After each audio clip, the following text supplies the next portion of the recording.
Hi friends, சுட்டு மிலிஸோட இனி வர போகிற எபிசோட்ஸ்க்கான ப்ரோமோ தான் இந்த வீடியோவில் பார்க்க போகிறோம். வாங்க ஃப்ரெண்ட்ஸ் பார்க்கலாம். எதுவுமே வேண்டாம் எங்களுக்கு, நாங்கள் எல்லாத்தையுமே விட்டுட்டு எங்கேயாச்சும் போயிடுறோம். அபையும் சுடரும் இந்த வீட்டில் சந்தோஷமாக இருக்கட்டும். என் பிள்ளைங்களை நான் எங்கேயாச்சும் கூட்டிகிட்டு போய் காப்பாற்றிக்கிறேன் அப்படின்னு சரளா கோவமாக சொல்கிறாங்க. சண்முகம் எவ்வளவோ சொல்லி பார்க்குறாங்க, ஆனால் அபியுமே இதை ஒத்துக்கிறாங்க.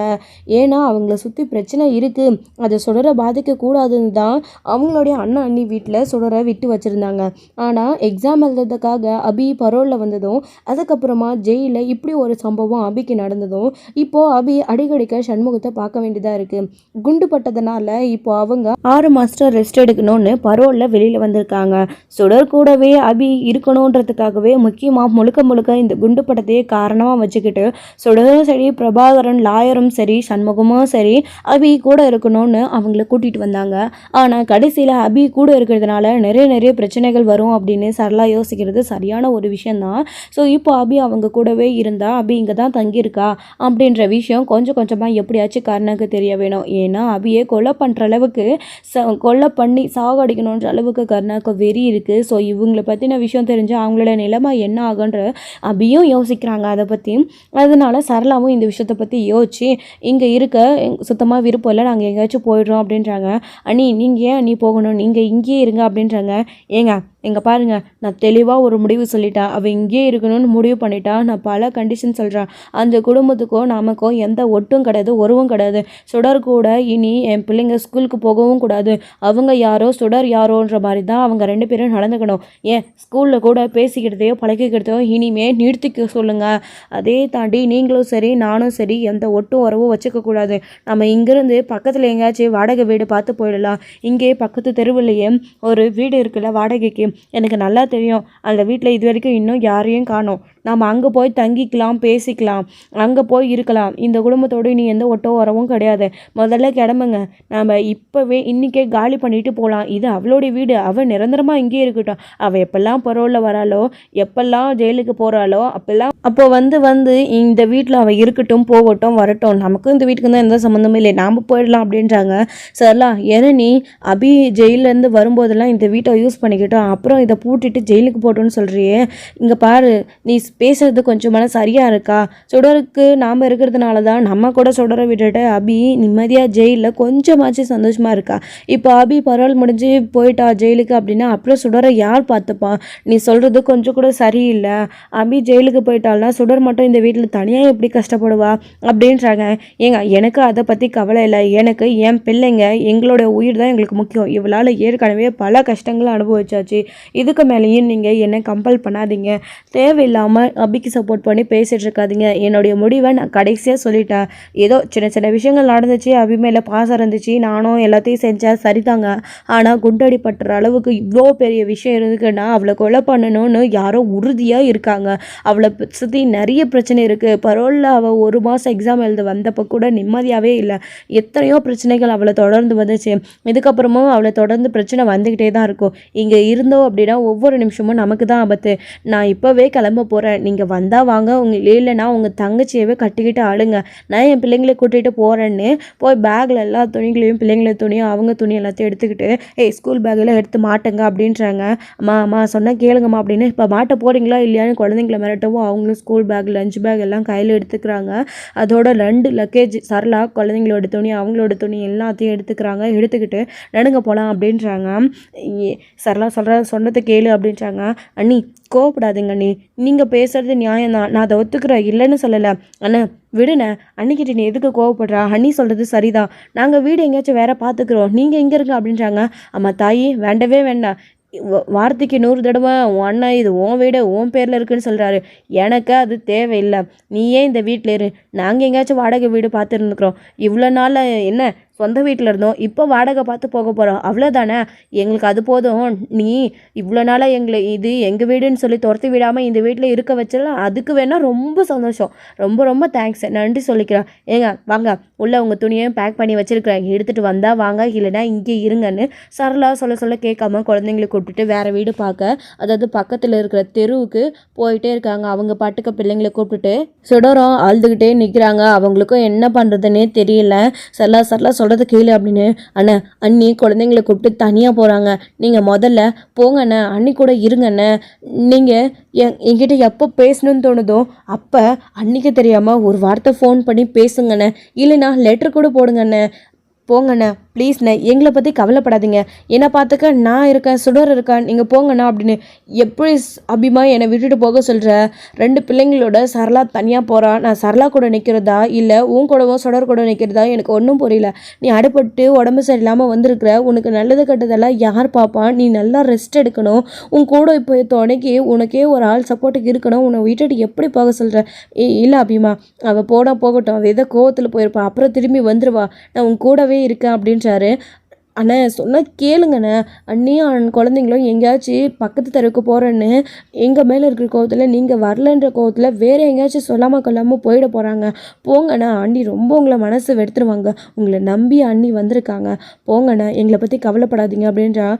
ஆமாம் மாமா, நீங்கள் போங்க மாமா, அம்முவை நான் பார்த்துக்கிறேன், அம்மு கூடவே நான் இருக்கேன் மாமா, நீங்கள் போய் தியா தருண் அத்தையே பார்த்துக்கோங்க, தியா தருண் படிப்பு எந்த விதத்துலையும் கெட்டு போயிடக்கூடாது, நான் இனி அத்தை சொன்ன மாதிரி அவங்க கூட பேசவோ பழகவோ மாட்டேன், அவங்க யாருன்னு கூட நான் இனி கேட்டுக்கவே மாட்டேன், நீங்கள் போங்க மாமா அப்படின்னு இங்கே சுடரோ சொல்கிறாங்க. அபிமா சொன்னால் கேளுமா அப்படின்னு. அண்ணா நீ போனேன் கூட போனேன், இல்லைனா இந்த வீட்டில் நானும் இருக்க மாட்டேன், எங்கேயாச்சும் போயிடுவேன் அப்படின்றாங்க. ஐயோ அபிமா வேணாம்மா அப்படின்றாங்க. என் வீடுன்னு சொன்னதுனால தான் நான் அன்னி கோச்சிக்கிட்டு வீட்டை விட்டு வெளியில் போனாங்க, நீங்கள் போங்கண்ணே, நான் பார்த்துக்கிறேன், நான் இங்கேயே தான் இருக்க போகிறேன், எங்கேயும் போக போகிறதில்ல அப்படின்றாங்க. ஆமாம் மாமா போங்கன்னு அவ்வளோ தூரம் சொன்னதுக்கப்புறமா சண்முகம் அங்கேருந்து கிளம்பி போகிறாங்க. இங்கே சுடர் அபியும் ரொம்ப ரொம்ப வருத்தப்படுறாங்க. போய் சேரில் உட்காந்துக்கிட்டு அபியால் அவ்வளோ தம் கட்டி அழக்கூட முடியல, அவங்களுக்கு நெஞ்சில் வந்து குண்டடி பட்டிருக்கிறதுனால. சுடர் தான் கூடவே இருந்து அம்மு அழுவாதீங்க அம்மு, இப்படி நடக்கும்னு நம்ம எதிர்பார்க்கவே இல்லை, கவலைப்படாதீங்க, எல்லாம் சரியாக போயிடும் அப்படின்றாங்க. என்னால் எல்லாருக்கும் கஷ்டம், யாருக்குமே நிம்மதி இல்லைன்னு அழுகுறாங்க. அம்மு கவலைப்படாதீங்க, கண்டிப்பாக நீங்கள் எந்த தப்பும் பண்ணலைன்னு ஒரு நாள் நிரூபிப்பேன், உங்களுக்கு எந்த பிரச்சனையும் வராது, நீங்கள் எந்த தப்பும் செய்யலை, நீங்கள் ஏன் அழுகுறீங்க? அத்தை கோச்சிக்கிட்டு போகிறாங்க, இது நம்ம வீடுன்றதுனால அவங்க விட்டுட்டு போகிறாங்க, இல்லைன்னா நாமளே போயிருக்கலாம், மாமா நம்ம வேறு எங்கேயாச்சும் போக கண்டிப்பாக ஒத்துட்டு இருந்திருக்க மாட்டாங்க, அதனால தான் அத்தையே போயிட்டாங்க, விடுங்க அம்மு, இதில் வருத்தப்படுறதுக்கு எதுவுமே கிடையாதுன்னு சொல்கிறாங்க. சுடர் நினச்சி அபியும் ரொம்ப ரொம்ப சந்தோஷப்படுறாங்க. இந்த சின்ன வயசில் இவ்வளோ ஒரு பக்குவம் புரிஞ்சுக்கிட்டாங்க எல்லாத்தையுமே. அபி எந்த சுச்சுவேஷனுக்கு எப்படி மாறணும்னு நினைக்கிறாங்களோ அத்தனை சுச்சுவேஷனுக்குமே கூட துணையாக நிற்கிறாங்க சுடர். இதை நினச்சி ரொம்ப ரொம்ப வருத்தப்படுறாங்க. உங்களுக்கு பசிக்கும் இல்லை, நான் ஏதாச்சும் போய் சமைக்கிறேன் அப்படின்னு சொல்லிட்டு போகிறாங்க. சுடர் என் தங்கமே, நீ என்னடா போய் செய்வேன், நான் ஏதாச்சும் செய்கிறேன் இருடா அப்படின்றாங்க. சொன்னால் கேளுங்க அப்படின்றாங்க. அடுத்து சண்முகம் உடனே திரும்பி வந்துட்டாரு. அபி அப்படின்னு. அண்ணே உங்களை அன்னி கூட தானே நான் போக சொன்னோம், எதுக்கு நான் திரும்பி வந்தீங்க அப்படின்னு அபி கேட்குறாங்க. என்ன அபிமா, உன்னை இப்படியே விட்டுட்டு போக முடியுமா? மளிகை சாமான்லாம் எப்படியும் வீட்டில் இருக்கோம், அவள் சமைச்சு வச்சுருக்காளா என்னன்னு கூட தெரியல, ஹோட்டலில் இருந்து உங்கள் 2 பேருக்கும் சாப்பாடு வாங்கிட்டு வந்திருக்கேன், முக்கியமாக இந்த பணத்தை கொடுக்க மறந்துட்டேன்டா, இந்த பணத்தை வச்சுக்கோ அப்படின்றாங்க.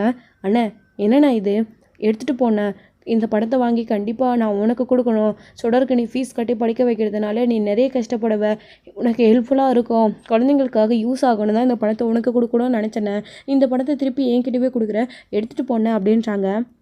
இங்கே பாருமா அபிமா, நாங்களாச்சும் இங்கேயே இருந்தோம், நல்லது கெட்டது 4 பேர் தெரியும், எனக்கு பிழைக்க தெரியும், நான் ஏதோ அப்படி கடன் வாங்கி ஏதோ ஒன்று சமாளிச்சுப்பேன், உனக்கு அது நல்லாவே தெரியும். ஆனால் நீ ஜெயிலில் இருந்துட்டு வந்திருக்க, உன்கிட்ட எந்த காசுமே இருக்காது, 10 ரூபா கையில் இருக்காது, அது மட்டும் இல்லாமல் உனக்கு தையல் தெரியும் தான், ஆனால் எத்தனை பேர்கிட்ட போய் கேட்ப, எத்தனை பேர்கிட்ட துணி தைச்சி நீ சம்பாதிச்சு சுடரை பார்த்துப்ப, படிக்க வைப்ப, இந்த பணத்தை நீ முதல்ல கூட வச்சுக்கோ, இது உனக்கான பணம், நீ சம்பாதிச்ச பணம் அப்படின்றாங்க. ஆனால் சொன்னால் கேளுங்கண்ணா அப்படின்னு.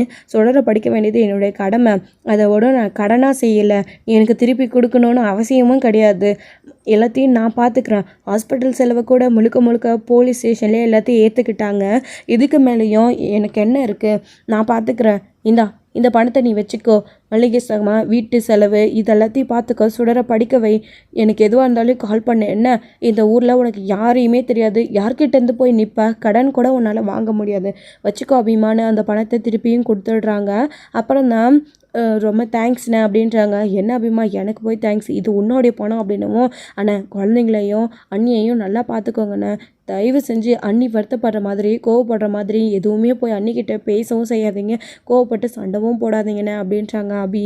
அதுக்கப்புறமா கிளம்பி அவங்க பாட்டுக்கு சண்முகம் ரொம்ப வருத்தப்பட்டு அழுதுகிட்டே அங்கேருந்து போயிடுறாங்க. இந்த சரளாவுக்கு அபி மேலேயும் சுடர் மேலேயும் ஏன் தான் இந்தளவுக்கு கோவம் இருக்குன்னே தெரியல. அது சரி, கூட பிறந்த எனக்கு தான் பாசம் இருக்கும், தங்கச்சின்ற பாசம், தங்கச்சி பொண்ணுன்ற பாசம், அவளுக்கு என்ன இருக்க போகுது, அவளோட இடத்துலேருந்து தன்னுடைய புருஷன் தன்னுடைய குழந்தைக்காக மட்டுமே யோசிக்கிறா அப்படின்னு சண்முகம் நினச்சிக்கிட்டு ஓரளவுக்கு புரிஞ்சுக்கிட்டு அங்கேருந்து போகிறாரு. அதுக்கப்புறமா சுடர் வா உட்காந்து சாப்பிடு அப்படின்றாங்க. இல்லை வேண்டாமோ அப்படின்றாங்க. சுடர் வா சாப்பிடு சொன்னால் கேளு, காலையிலேருந்து எதுவுமே சாப்பிடலன்னு சொல்கிறாங்க.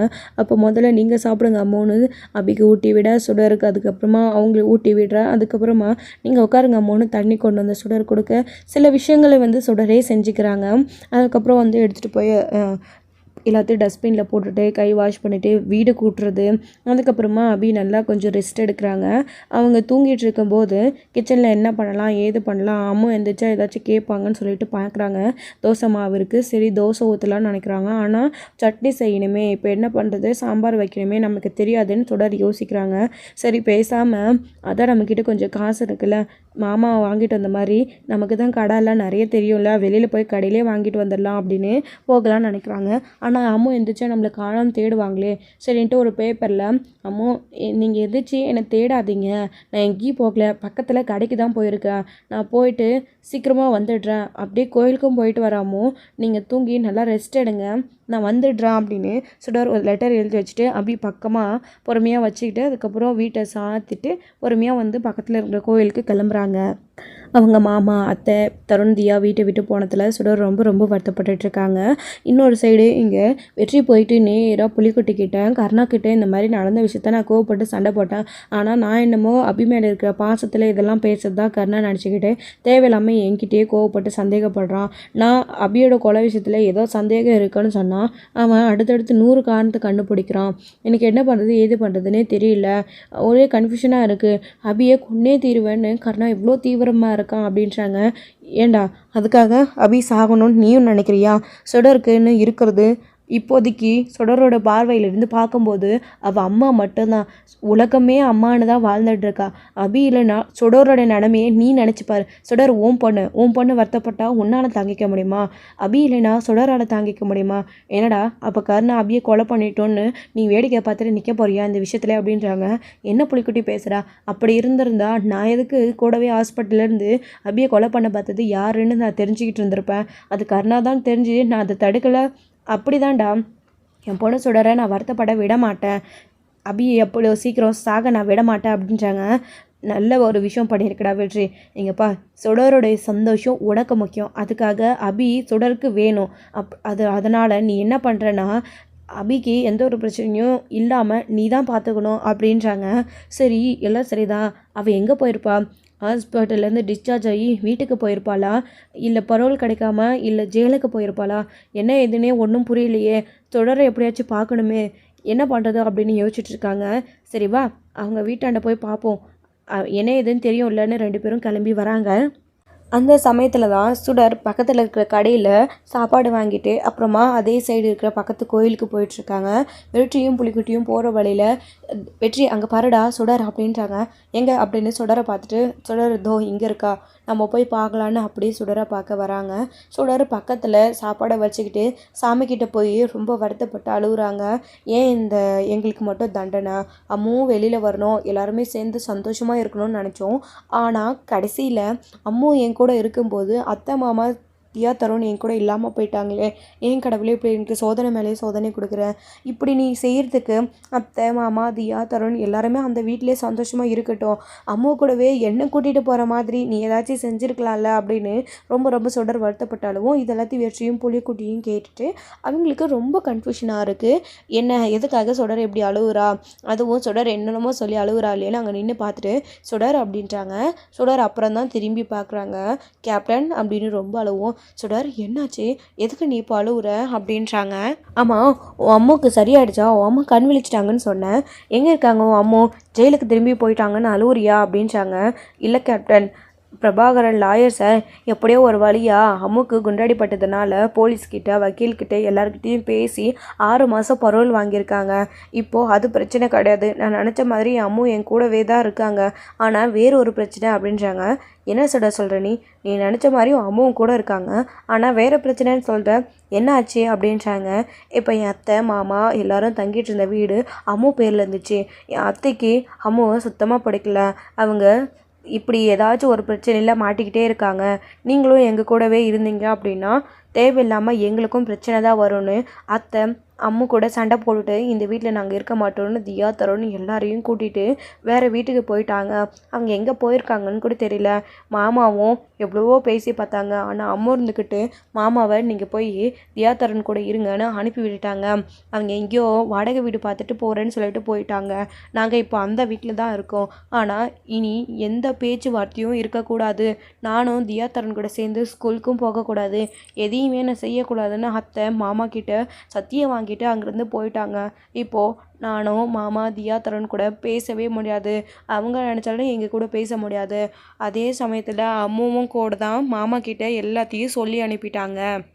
அத்தை நினைக்கிறதே எல்லாமே சரிதான். அத்தை பயப்படுறதும் சரிதான். எங்களுக்கு இருக்கிற பிரச்சனை தியா தரனுக்கு வந்துடும்னு அத்தை பயப்படுறதுனால தான் அவங்கள கூட்டிகிட்டு போயிட்டாங்க. அதில் ஒரு நியாயம் இருக்கிறதுனால அம்முவும் எதுவுமே செய்ய விடலை. எங்களுக்கு ரொம்ப வருத்தமாக இருக்குது சார் கேப்டன் அங்கிள். எங்களுக்குன்னு இப்போ யாருமே இல்லை. நாங்கள் தனியாக இருக்கிறோம். அம்முக்கு உடம்பு சரியில்லை. எல்லாத்தையும் நான் தான் பார்த்துக்கிறேன். சாப்பாடு வாங்கிட்டு போகலான்னு வந்தேன். அப்படியே இந்த கடவுள்கிட்ட கொஞ்சம் கூட நன்றியே இல்லையான்னு கேட்டுட்டு போகலான்னு வந்தேன். ஏன் கேப்டன் எங்களுக்கு மட்டும் இப்படி எல்லாம் நடக்குது? நாங்கள் யாருமே இல்லாத அனாதை மாதிரி இப்போ அந்த வீட்டில் இருக்கோம். எல்லாருக்கூடவும் சேர்ந்து சந்தோஷமாக இருக்கணும்னு நினச்சேன். ஆனால் கடைசியில் இப்படி ஆகும் நான் நினச்சி பார்க்கல கேப்டன் அப்படின்னு அழுகுறாங்க. சுடர் யாரும் இல்லாத அனாதை அப்படின்னு சொன்ன உடனே வெற்றிக்கு ரொம்ப ரொம்ப வருத்தமாக இருக்குது. இப்போது சுடர் அப்படியெல்லாம் சொல்லாதடா, அழுவாத கேப்டன், நான் இருக்கேன்ல அப்படின்றாங்க. நீங்கள் அன்னைக்கு கேட்டிங்கல்ல கேப்டன், உங்கள் அப்பா இப்போ வந்து நின்னா நீ என்ன பண்ணுவ அப்படின்னு இப்போ சொல்கிற கேப்டன். அவங்க இப்போ என் கண் முன்னாடி நின்னா அவங்கள இப்போ பார்க்கணுன்னு எனக்கு தோணுது. இது வரைக்கும் நான் அவங்கள பார்த்ததே கிடையாது. இப்போ அவங்கள பார்த்து பேசணுன்னு தோணுது. ஏன் எங்களை விட்டு போனீங்க? எங்களை நீங்கள் விட்டுட்டு போய் நாங்கள் எந்த அளவுக்கு கஷ்டப்படுறோன்றத பாருங்கள். இப்போ உங்களுக்கு சந்தோஷமா? உங்களால் நாங்கள் நிறைய கஷ்டப்படுறோன்னு அவரை சட்டையை பிடிச்சி கேட்கணும். அவரை நிறைய கேள்வி கேட்கணுன்னு தோணுது. நீங்கள்லாம் ஒரு அப்பாவான்னு கேட்கணுன்னு தோணுது கேப்டன் அப்படின்னு சுடர் அழகவும். வெற்றிக்கு இந்த கேள்வியெல்லாம் கேட்கும்போது ரொம்ப ரொம்ப கஷ்டமாக இருக்குது. சரிங்க கேப்டன், அம்மு எந்திரிச்சு என்னை தேடுவாங்க. நான் கிளம்புறேன். அம்முக்கு கரெக்டான டைமுக்கு சாப்பாடு கொடுக்கணும், மாத்திரை கொடுக்கணும். எனக்கு எல்லாமே அம்மு தான். அம்முக்கு எல்லாமே நான் தான். எங்களுக்கு யாருமே தேவையில்லை. நான் வரேன் கேட்பேன் அப்படின்னு சொல்கிறாரு. அழுதுகிட்டே அங்கேருந்து கிளம்புறாங்க. பாத்தியா புலிக்குட்டி, என் பொண்ணு எப்படி அழுகிறான்னு. தான் அப்பா கண்முன்னாடி நின்னும் அவளுடைய அப்பாவை அவள் எப்படி வெறுத்துட்டு போகிறான்னு அப்படின்றாங்க. எல்லாத்துக்கும் காரணம் கருணாதானடா. அவள் அம்மாவை எங்கேருந்து பிரித்து வாழணும்னு பயத்தில் சுடர் அழுகிறா. எல்லாரும் அவங்கள விட்டு போயிட்டாங்க. அவள் அனாதைன்னு சொல்கிறது சரிதானே அப்படின்றாங்க. அவள் எங்கடா அனாதையாக இருக்கா? அதான் நான் இருக்கனே அப்படின்றாங்க. நீ இருந்தால் சுடருக்காக நீ சுடரை உன் கூட கூட்டிகிட்டு வந்து வச்சுக்கணும்னு நினைப்பேன், இல்லை சுடர் கூட போய் இருக்கணும்னு நினைப்பேன். இது ரெண்டுத்தில் ஏழு நடந்தாலும் அவள் அப்பாவை சுடர் வெடுக்கிறா. அது நடக்கிறதுக்கு வாய்ப்பே இல்லை. அபியை நீ ஏற்றுக்கணும். அபி எந்த தப்பும் பண்ணலைன்னு. அபி கூட நீ இருந்தால் மட்டும்தான் நீங்கள் குடும்பத்தோடு சேர்ந்து சந்தோஷமாக இருக்க முடியும். அதுக்கு தான் வாய்ப்பே இல்லையே. அப்போ சொல்கிறது சரிதானா அப்படின்னு புலிக்குட்டி கேட்கவும் வெற்றிக்கு ரொம்ப ரொம்ப கோவம் வருது. இப்படியெல்லாம் சொல்லாதரா புலிக்குட்டி அப்படின்னு உண்மையாக தானே சொன்னேன் வெற்றி. இதில் நீ கோவப்பட்டு என்ன ஆக போகுதுன்னு கோவமாக நம்ம வெற்றியும் என்ன பண்ணுறது? இல்லை சுடருக்கு இனி பாதுகாப்பாக நான் இருப்பேன். அபி பரோல் முடிஞ்சு போகிற வரைக்கும் அவளுக்கு ஈயரும்பு அண்டாமல் அவளை கருணா எதுவும் செய்யாமல் நான் பார்த்துக்க போகிறேன். இதனால் என்ன வந்தாலும் சரின்னு வெற்றியை முடிவெடுக்கிறாரு. ஸோ இதோட இந்த எபிசோடு வந்து முடிச்சிருக்காங்க. இனி அடுத்தடுத்த எபிசோடில் என்ன நடக்க போகுது? அபிக்கு துணையாக அபியை ஒவ்வொரு பிரச்சனையிலிருந்தும் காப்பாற்றி வெற்றி தான் பாதுகாப்பாக இருக்காரு அப்படின்ற விஷயம் கருணாவுக்கு தெரிஞ்சால் என்ன ஆக போகுது? ஏற்கனவே வந்து சந்தேகம் வந்துடுச்சு. முழுசாக வெற்றி தான் எல்லாத்துக்கும் காரணம்னு கன்ஃபார்ம் ஆனால் கர்ணாவோடைய ரியாக்ஷன் என்னவாக இருக்க போகுதுன்றதை வெயிட் பண்ணி பார்க்கலாம் ஃப்ரெண்ட்ஸ். தேங்க்யூ. இந்த வீடியோ உங்களுக்கு பிடிச்சிருந்தா லைக் பண்ணுங்கள், ஷேர் பண்ணுங்கள், கமெண்ட் பண்ணுங்கள்.